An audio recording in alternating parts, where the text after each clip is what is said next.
Los Estados Unidos. La guerra submarina de la Marina de los Estados Unidos contra Japón comenzó oficialmente el 7 de diciembre de 1941, pero los submarinistas se habían estado preparando para esta batalla por casi 20 años, desde que el final de la Primera Guerra Mundial resultó en evaluaciones estratégicas que pintaban a Japón como el oponente más probable en otra guerra.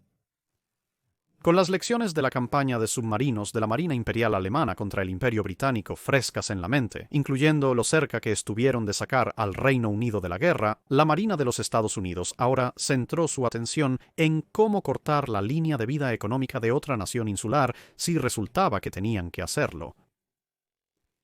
Todo esto estaba bien y era bueno.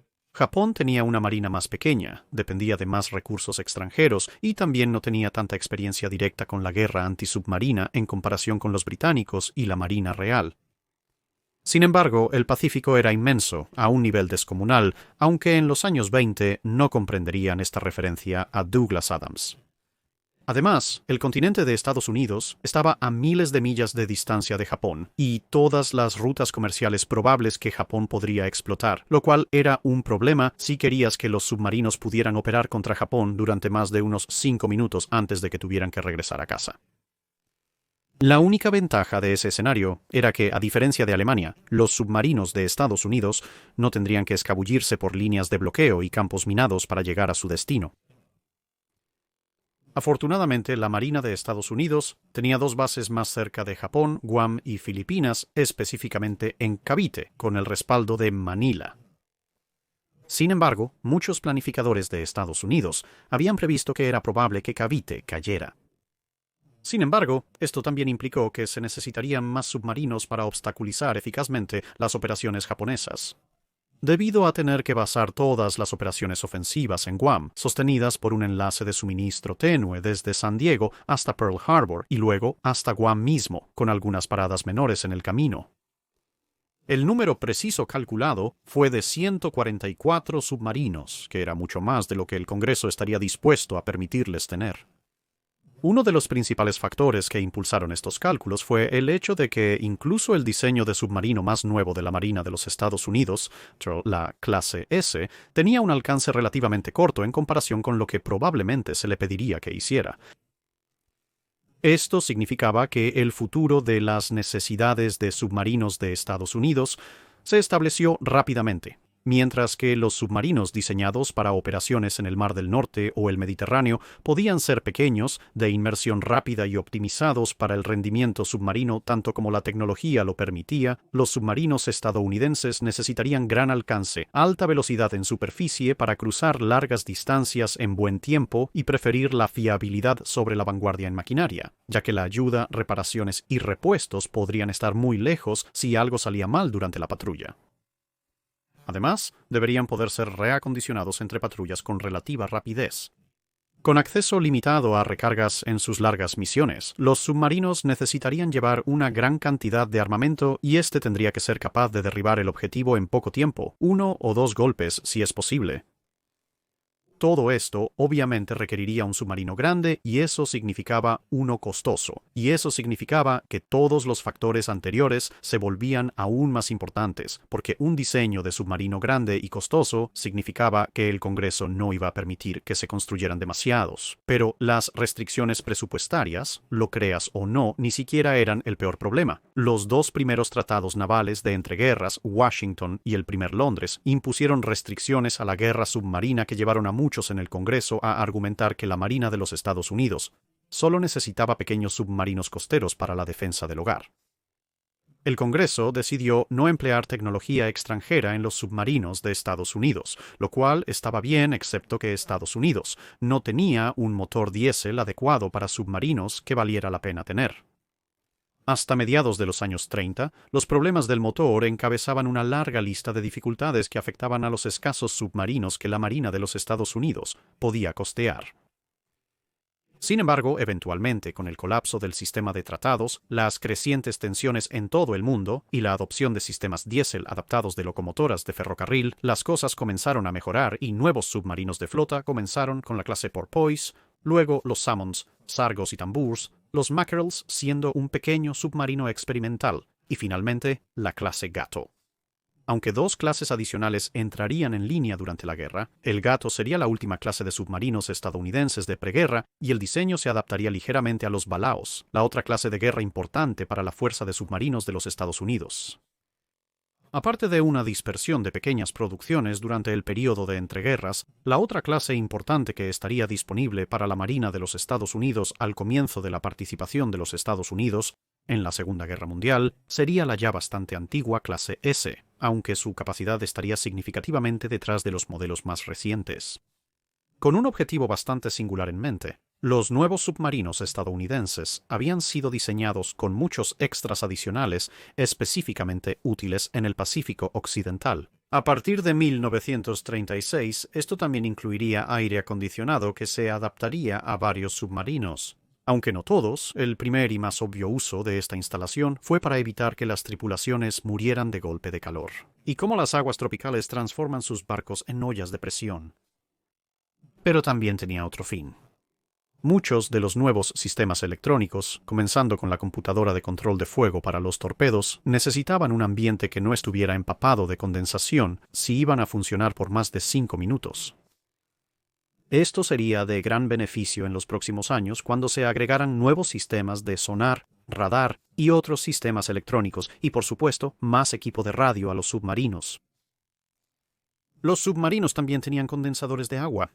Estos eran vitales en misiones largas para evitar que un submarino agotara su suministro de agua dulce, además de mejores asignaciones de comida y pago adicional para la tripulación. En varios aspectos, los submarinistas se veían como una élite. Pero también había problemas.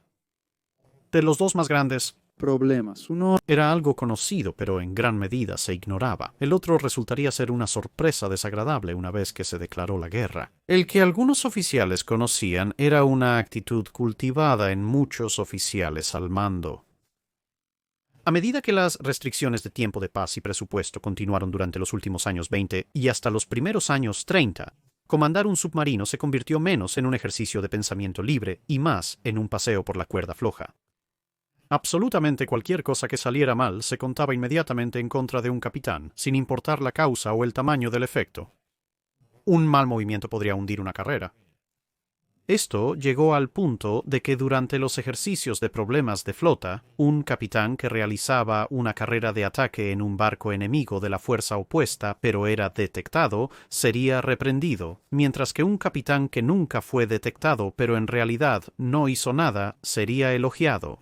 Esto, comprensiblemente, hizo que muchos capitanes fueran increíblemente cautelosos, ya que resultaría demasiado cautelosos, lo que se combinó con un ligero énfasis excesivo en los aspectos técnicos de cómo funcionaba un submarino en lugar del papel de cómo liderar realmente a los hombres y comandar una tripulación. Por supuesto, los líderes naturales también llegarían a la cima, por lo que el problema no era universal. Y algunos de los niveles superiores de la Marina de los Estados Unidos también habían notado el problema y estaban tratando de cambiar las cosas.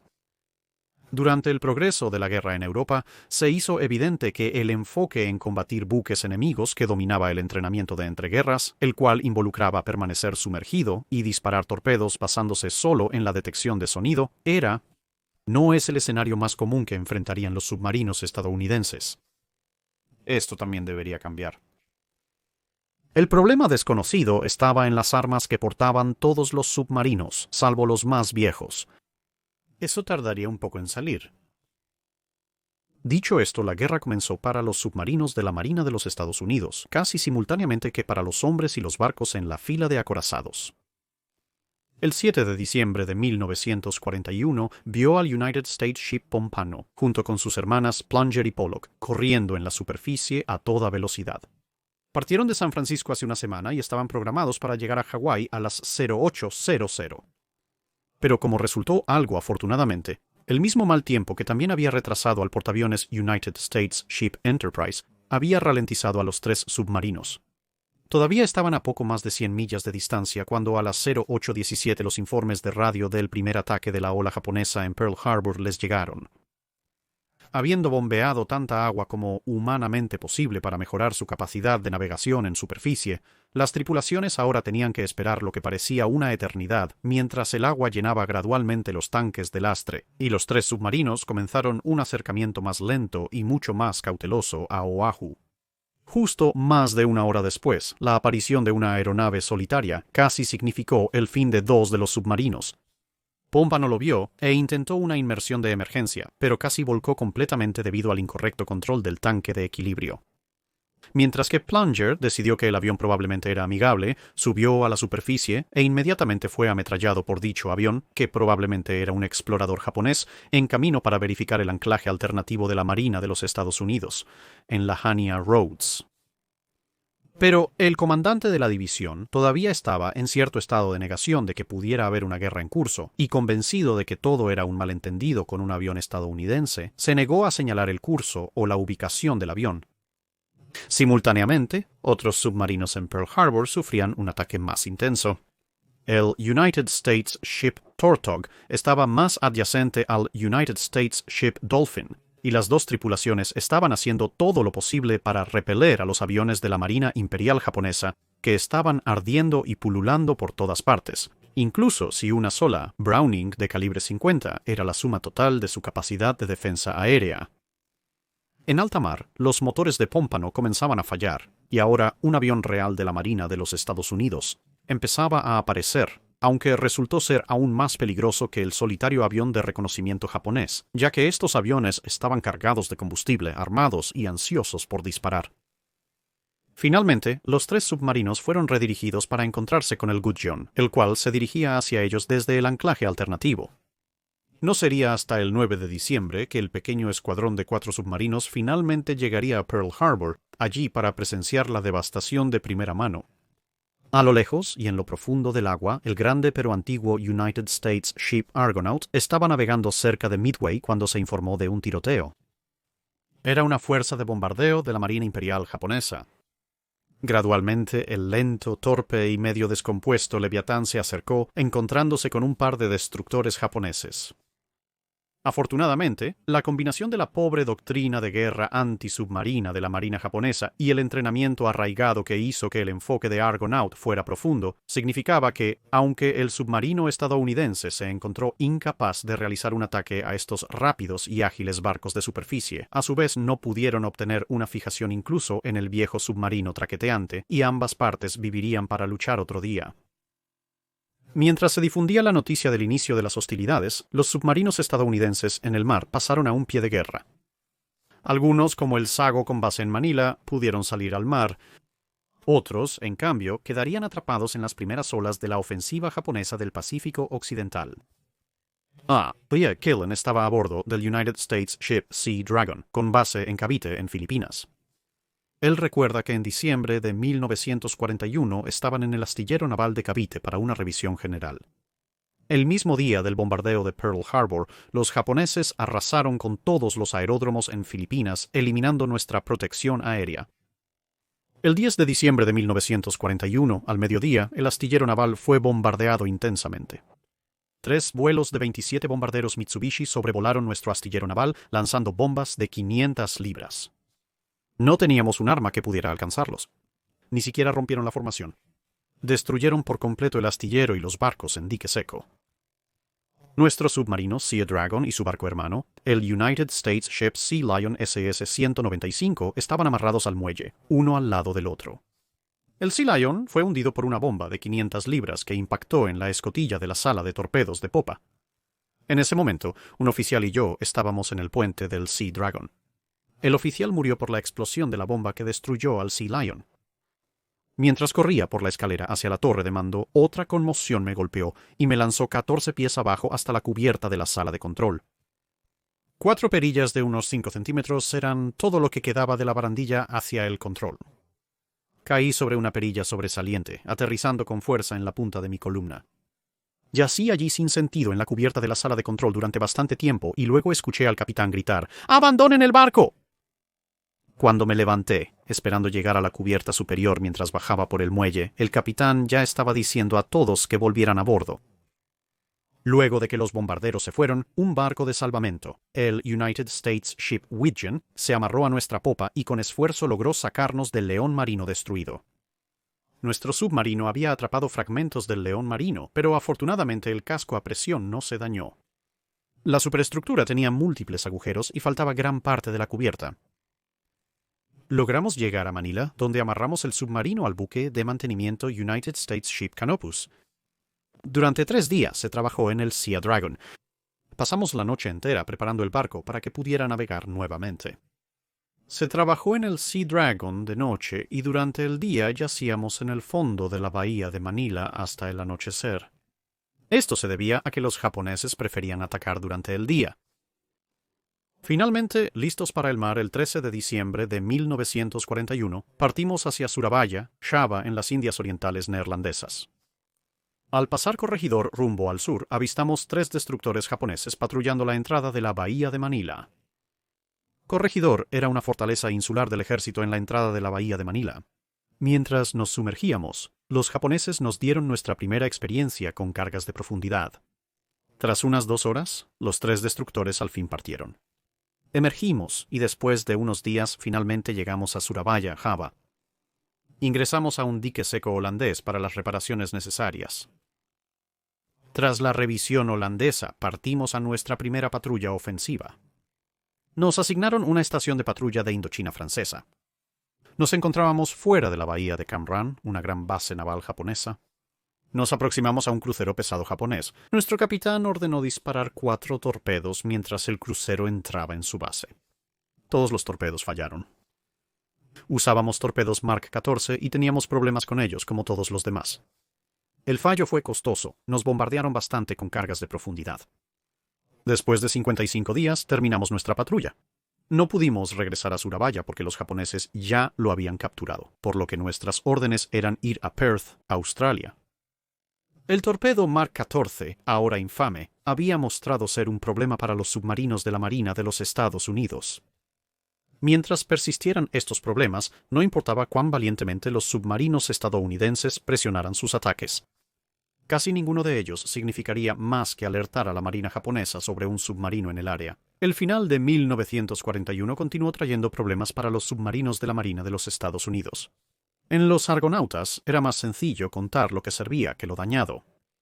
Un destilador y el deshumidificador estaban descompuestos, no había aire acondicionado, lo que provocaba alta humedad y condensación, lo que llevó a numerosos pequeños incendios eléctricos y cortocircuitos que surgían con el constante flujo de piezas que se sacaban de equipos aislados y luego se enviaban a la cocina para ser secadas en el horno con la esperanza de que los componentes electrónicos reensamblados pudieran seguir funcionando unos días más. La situación en otros lugares apenas era mejor. Los sobrevivientes del ataque japonés en Cavite estaban haciendo lo mejor que podían, pero no había estaciones planeadas a las que pudieran navegar.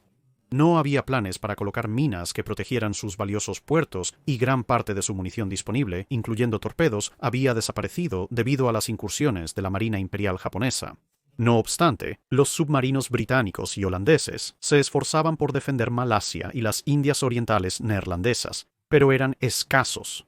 Estas áreas todavía no habían sido completamente afectadas por el aumento de los ataques de la Marina japonesa, que primero caería con fuerza sobre las Filipinas, aunque también se habían realizado otros desembarcos, como en Malaya. Y, por supuesto, a medida que los ejércitos japoneses avanzaban en tierra, el número de puertos seguros disponibles se hacía cada vez más pequeño. En el Pacífico Central, el Pompano, reparado, fue enviado en una misión de reconocimiento, pero los problemas mecánicos y las fugas persistían, agravados por tener que sumergirse constantemente para evadir las patrullas aéreas aliadas, quienes aún no podían distinguir entre submarinos propios y enemigos. El momento más crítico llegó cuando 3 Dauntlesses del United States Ship Enterprise fueron dirigidos por un avión de reconocimiento, lo que llevó a que el Pompano fuera sometido a un ataque feroz que rompió aún más cosas en el submarino. Con una fuga de combustible, un motor menos y con la mitad de su maquinaria restante bloqueándose, el desconcertado submarino finalmente emergió cerca de la isla Wake, solo para encontrar que los japoneses controlaban todas las instalaciones de armas y el resto de la isla, por lo que se alejaron cuidadosamente. En cambio, se dirigieron a las Islas Marshall para ver qué estaba pasando allí, donde el 12 de enero tuvo el primer golpe de suerte hasta ahora en la guerra. Una dispersión de 4 torpedos contra un gran transporte japonés pareció resultar en 2 impactos, aunque al revisar el objetivo parecía que, como con muchos Mark 14, estos habían experimentado problemas, en este caso probablemente detonando demasiado temprano o posiblemente corriendo en profundidad. Afortunadamente, el transporte de construcción ligera sufrió suficientes daños por explosiones cercanas que eventualmente comenzó a desmoronarse y hundirse mientras la tripulación recargaba sus tubos vacíos. Tras la guerra, se descubrió que el barco había logrado sobrevivir. Por supuesto, nada bueno dura para siempre, y 5 días después el submarino intentó atacar a una embarcación de patrulla. Se lanzaron 2 torpedos, el primero de los cuales explotó poco después de salir de los tubos, lo que provocó la explosión del segundo. Por lo tanto, todo lo que se logró fue sacudir aún más el barco y alertar a la embarcación de patrulla de que algo estaba pasando, por lo que vino a investigar. Los otros 2 tubos delanteros se dispararon a quemarropa. En teoría, la embarcación de patrulla vería los torpedos e intentaría girar, en cuyo punto uno u otro lo golpearía de lado, o se mantendría en el curso y los detonadores magnéticos activarían los torpedos a medida que pasaban la embarcación de patrulla. Siendo el mar 14, la patrulla navegó entre las estelas y los torpedos se dirigieron al horizonte, dejando el submarino a merced de las cargas de profundidad del buque de la marina japonesa. Afortunadamente, el submarino sobrevivió, aunque con un eje de hélice de estribor doblado que chillaba cada vez que intentaban hacerlo girar, además de los problemas ya mencionados. Ahora, con una fuga de combustible por un eje y con solo un motor principal funcionando, el pompano finalmente llegó cojeando a casa para terminar en Pearl, cerca del Argonaut, que estaba de vuelta de Midway con tanta humedad dentro del submarino que se parecía más a una placa de cultivo para el moho. La tripulación simplemente había arrojado sus colchones ennegrecidos directamente por la escotilla en cuanto pudieron. El submarino más antiguo se dirigía de regreso a San Diego para una remodelación completa, mientras que el pompano se unía a la revisión de Pearl Harbor por el Dolphin, que se había visto obligado a acortar su patrulla, pero con tantos problemas mecánicos, que en un momento un marinero sorprendió a uno de los ingenieros mirando las sábanas y preguntándose cuántas necesitarían para improvisar una vela. A medida que el resto de la primera ola de submarinos comenzó a informar, fue una lectura deprimente con tantas partes rotas, tantos torpedos gastados y tan poco resultado. El único punto destacado divertido fue que Gudgeon logró explotar los esfuerzos de descifrado de códigos de los Estados Unidos para emboscar y destruir el submarino IMTO 173, aunque no por falta de intentos del Mark 14 de sabotear el esfuerzo, ya que el torpedo que había golpeado el submarino se negó a detonar. No obstante, los niveles de energía cinética del choque automovilístico al impactar el torpedo defectuoso contra el submarino bastaron para dañarlo de muerte. Aún peor, el almirante Withers, el comandante de los submarinos de la Flota del Pacífico de los Estados Unidos, parecía empeñado en refutar cualquier idea de que los propios submarinos estuvieran en falta. En algunos casos tenía razón. Algunos capitanes y oficiales habían sido demasiado tímidos, pero otros estaban siendo criticados por seguir las propias órdenes de Withers. Se le dijo a la tripulación del pompano que sus motores estaban bien cuando en realidad resultó que todos los submarinos en servicio de los Estados Unidos, con ese modelo particular de motor, necesitarían muy pronto un reemplazo completo de la planta de energía. Tampoco quería escuchar nada en contra del torpedo Mark 14, a pesar de que el número de torpedos gastados en diciembre de 1941 había sido mayor que todos los torpedos gastados en tiempo de guerra durante toda la historia anterior de la Marina de los Estados Unidos para básicamente no lograr nada. De hecho, durante diciembre de 1941 y enero de 1942, se atacarían 64 objetivos con no menos de 144 torpedos, resultando al final del día en solo 10 barcos confirmados hundidos. A cambio, la Marina de los Estados Unidos ya había perdido el Sea Lion, el S-36 y el C-26. En febrero, solo se hundirían 2 barcos japoneses más, mientras que la Marina de los Estados Unidos perdería el United States Ship Perch y el United States Ship Shark. La falta de coordinación, comunicación, mantenimiento y un plan coherente para detener a la Marina japonesa estaban perjudicando gravemente a los submarinistas de los Estados Unidos. Su propio bando seguía atacándolos. Sus torpedos no funcionaban y sufrían tantas pérdidas como el enemigo. Alfred Sims estaba a bordo del S-36 para su último viaje, lo que da una idea de qué tipo de condiciones enfrentaban muchos submarinos de los Estados Unidos mientras retrocedían de varias bases que habían sido bombardeadas o tomadas. Él declara: mientras nos retirábamos de nuestra área de operaciones, realicé una evaluación de todo el equipo bajo mi dominio al final de su primera patrulla. Fuimos detectados por un destructor japonés cerca de la Isla Verde. Nos sumergimos y durante la persecución, el cargamento de profundidad dañó cada pieza de equipo en mi lista de inventario dudoso y gran parte del equipo fuera de mi lista de inventario. Teníamos graves fugas de aire del sistema de soplado del tanque de lastre. Los tubos del transmisor de radio explotaron y la dirección eléctrica falló. La válvula de escape del motor tenía fugas, el compresor de aire del motor de babor falló y la lubricación del compresor de aire del motor de estribor falló, bloqueando el motor de estribor. Además, había varias fugas de agua de mar que requerían bombeo continuo de la sentina. La tripulación sudaba en el ambiente fétido mientras trabajábamos duro para reparar el equipo necesario y hacer funcionar el submarino. Mientras luchábamos una batalla inútil con equipo fallando, aquellos en guardia perdieron el control del submarino. Por el bombardeo de profundidad perdimos el control de los aviones, pero el oficial de inmersión logró mantener el barco entre 100 y 200 pies. Luego, en la siguiente ronda de cargas de profundidad, la brújula giroscópica principal falló, pero logramos hacerla funcionar de nuevo. Luego, el cojinete del motor principal del lado de babor comenzó a humear y tuvo que ser aceitado a mano de manera constante. La bomba de ajuste se detuvo. La profundidad se mantuvo al soplar parcialmente los tanques de lastre, luego inundándolos en ráfagas cortas hasta una flotabilidad neutra aproximada.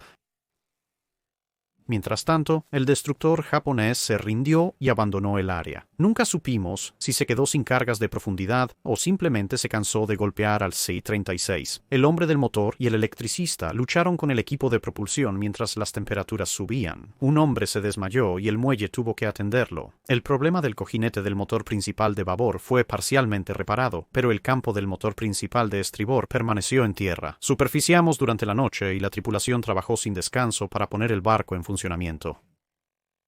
Mi labor era arreglar la hidráulica y mi espalda dolía al trabajar con herramientas inadecuadas. La buena noticia fue que el aire fresco nos revivió y comimos mientras trabajábamos. El barco se hundió al amanecer. Justo cuando pensé que teníamos suficientes máquinas trabajando para relajarnos un poco, la bomba de agua de circulación auxiliar del motor principal se incendió. Recibimos órdenes de proceder a Surabaya, pero ambos ejes se bloquearon por falta de lubricación. Yo y otros dos nos metimos en el motor y en los sentinas y lubricamos los ejes a mano. Solo pudimos alcanzar un tercio de la velocidad, pero el barco pudo regresar al puerto donde se realizaron reparaciones de manera improvisada. Durante los días oscuros de la Segunda Guerra Mundial, el S-36 fue empujado de vuelta al mar. Nos lanzamos obstinadamente al mar, operando con maquinaria apenas funcional mientras la tripulación luchaba por mantener el barco en marcha. Operamos hasta que tanta maquinaria del barco se descompuso que no pudimos seguir. Luego, para colmo de nuestra agonizante existencia, el viejo S-36 encalló en el arrecife Tacabacán. Luchamos para sacar el barco de las rocas, pero el gas cloro de un agujero en la batería delantera impidió un esfuerzo prolongado. Se envió un mensaje por radio y la lancha holandesa ATLA rescató a toda la tripulación del barco. Mientras me balanceaba en el fondo de la lancha, pensé en lo afortunado que era de haberme bajado del S-36 antes de que se hundiera con todos a bordo. Al mismo tiempo, sentí tristeza al ver el final del barco por el que tanto habíamos luchado por salvar. Supongo que fue demasiado para la anciana. Estaba muy cansada para continuar.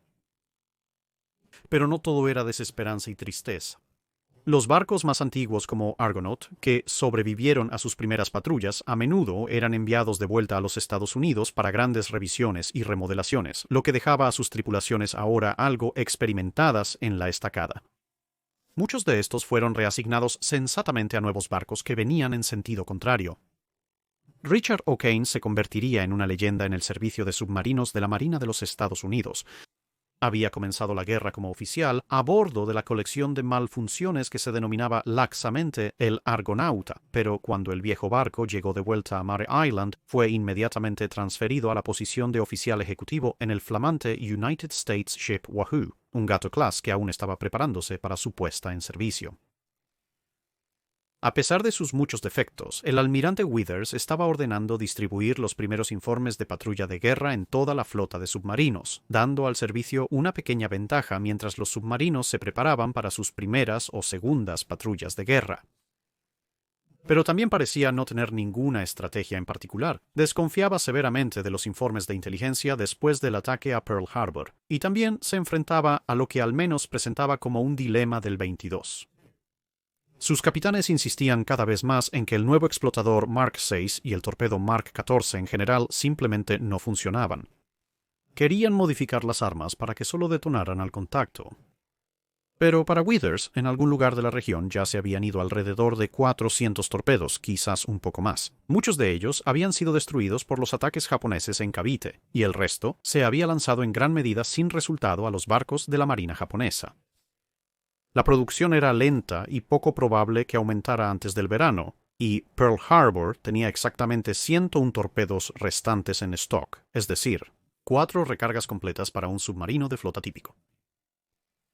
En teoría, el detonador magnético en el Mark XIV debería permitir a los submarinos realizar disparos individuales, ahorrando munición, mientras que las detonaciones por contacto requerirían disparar de 2 a 4 torpedos para garantizar un impacto.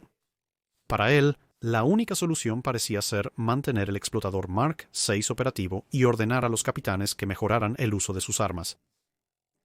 Esto, por supuesto, no ayudó a las tripulaciones de los submarinos estadounidenses que ahora sentían que todos y todo fuera de sus orificios de presión estaban en su contra. Algunos empezaron a modificar en secreto el explotador Mark VI de todos modos. Algunos fueron más francos sobre el asunto. El capitán John Datar del United States Ship Tuner disparó una serie de torpedos a un carguero sin efecto. Luego desactivó la función de detonador magnético, encontró un nuevo objetivo y lo hundió. Withers incluyó esto en su informe de patrulla de guerra, que circuló y provocó una acalorada discusión entre él y Datar. El almirante estaba furioso por la desobediencia a sus órdenes explícitas, y el capitán, igualmente molesto por la aparente negativa a ver el sentido común. Con un humor casi macabro, el comandante George Crawford se presentó en marzo de 1942 para tomar el mando de la División de Submarinos 43 e informó que las únicas personas que parecían estar escuchando a los subcapitanes de los Estados Unidos eran la Real Marina de todos los pueblos. Su asignación inmediatamente anterior había sido parte del personal del agregado naval en Londres, donde se les había instruido para intentar ofrecer el detonador Mark VI a los británicos. Según la oficina del agregado, los británicos y alemanes ya habían tenido problemas significativos con sus detonadores magnéticos y actualmente los estaban solucionando o usando solo configuraciones de contacto, dependiendo del torpedo, según Intel. El oficial de la Marina Real, que había recibido la oferta del mismo detonador que todos en el frente del Pacífico sabían que los propios capitanes de la Marina de los Estados Unidos odiaban, respondió con una nota que decía: «La extrema ingeniosidad de este instrumento más bien nos ciega a su absoluta inutilidad». Evaluando la situación, Crawford ordenó a todos sus submarinos desactivar el detonador magnético. Luego, Withers contrarrestó la orden y amenazó con destituir a Crawford.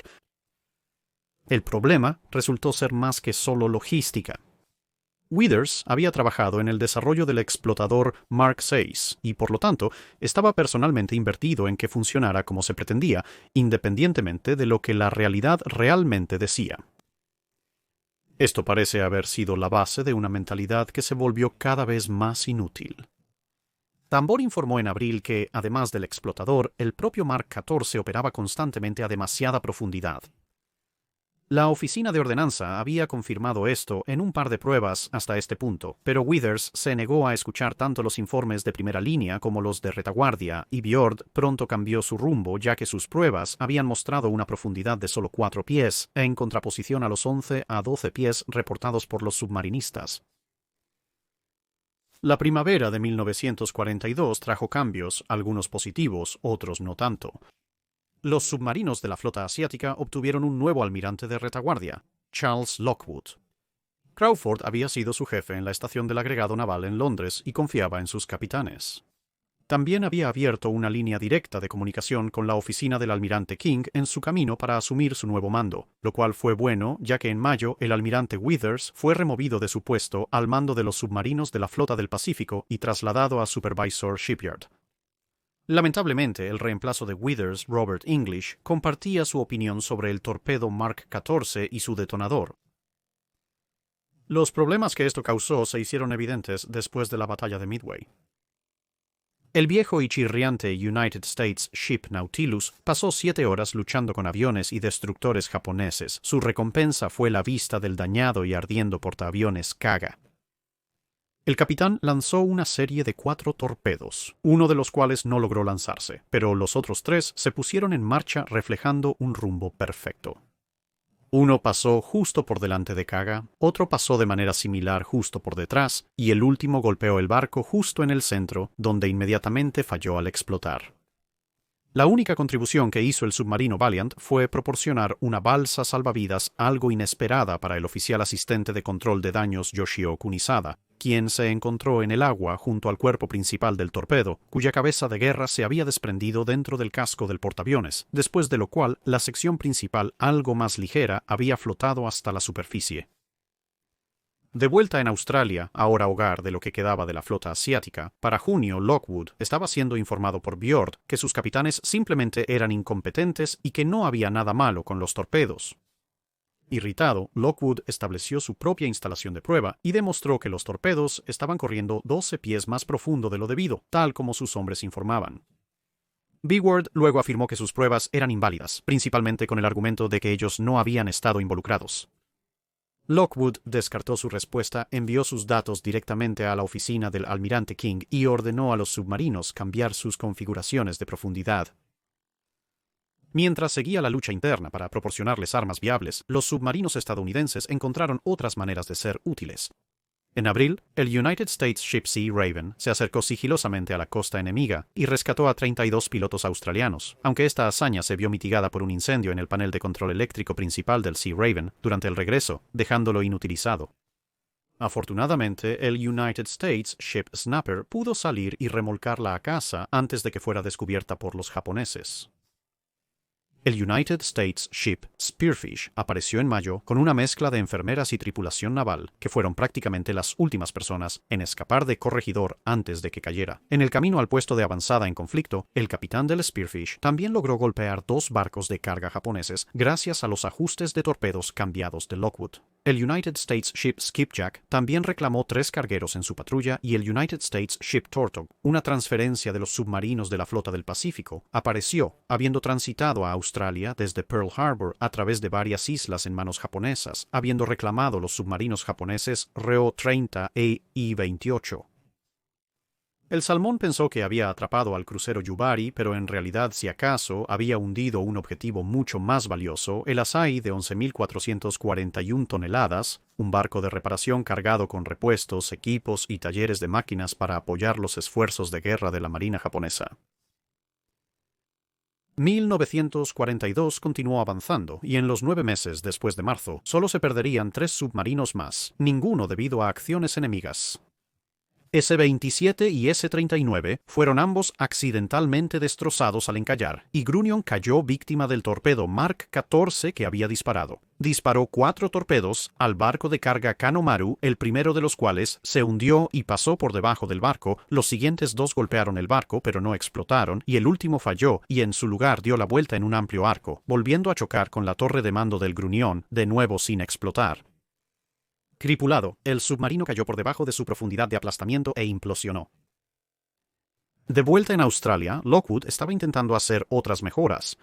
Había establecido un pequeño encendedor de combustible en la costa noroeste de Australia, añadiendo 4 días de seguro a sus submarinos, ya que ahora podían repostar en una de las últimas costas amigables antes de dirigirse al peligro. También mejoró las instalaciones en Fremantle para permitir que los submarinos de flota más grandes de los Estados Unidos fueran sacados del agua para reparaciones y limpieza, mientras lidiaba con un suministro cada vez más escaso de torpedos. En un momento tuvo que enviar submarinos con menos torpedos de los necesarios solo para asegurarse de que todos los submarinos al menos tuvieran algunos. No obstante, los barcos enemigos alcanzados aumentaron a inicios del verano, pero disminuyeron nuevamente a mediados de la estación cuando los japoneses afianzaron sus conquistas recientes y modificaron las rutas de envío.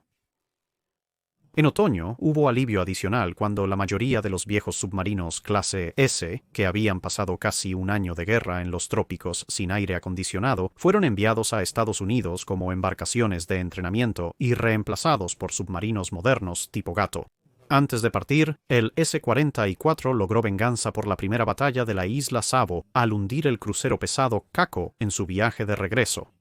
La prensa resultó ser un enemigo más letal que los japoneses en este período, ya que un artículo público afirmó que los submarinos estadounidenses no temían a los destructores japoneses porque sus cargas de profundidad no eran lo suficientemente pesadas ni profundas para dañarlos o alcanzarlos.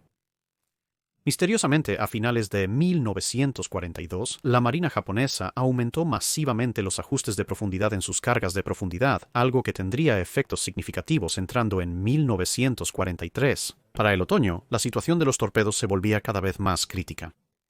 Un total de 3 docenas de nuevos torpedos habían llegado en agosto y septiembre combinados, pero los submarinos estadounidenses con base en Australia habían gastado 153 en el mismo periodo de tiempo.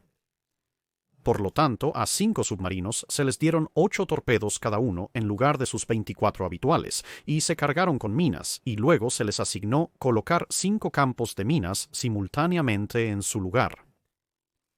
Durante la campaña de Guadalcanal, los submarinos también debían entregar suministros críticos y rescatar a los aviadores derribados, especialmente en las batallas de las Islas Salomón Orientales, Santa Cruz, y las operaciones cerca del campo Henderson. Los submarinos estadounidenses se concentraron en atacar los barcos de suministro enemigos en esta área de combate, mientras entregaban y recogían observadores de la costa y pequeños equipos de soldados detrás de las líneas enemigas, y el ocasional superviviente detrás de las líneas. Pero con la llegada del invierno hubo buenas noticias. Aunque aún lejos de ser confiable, la edición de contacto único de poca profundidad del Mark 14 al menos era algo manejable, y entre esto, los barcos más nuevos y los comandantes más agresivos, el peaje de la navegación japonesa comenzó a aumentar, con casi la misma cantidad de tonelaje hundido en los últimos 3 meses de 1942, como se había hundido en los 10 meses de guerra que los precedieron. Aún quedaba mucho por hacer, pero con las líneas del frente estabilizadas, una contraofensiva limitada en marcha y mejoras graduales en los submarinos, el equipo y lo más crucial, los torpedos, la situación comenzaba a mejorar para los hombres del Servicio de Submarinos de los Estados Unidos. 1943 demostraría ser un año crucial, pero esa es una historia para otro momento.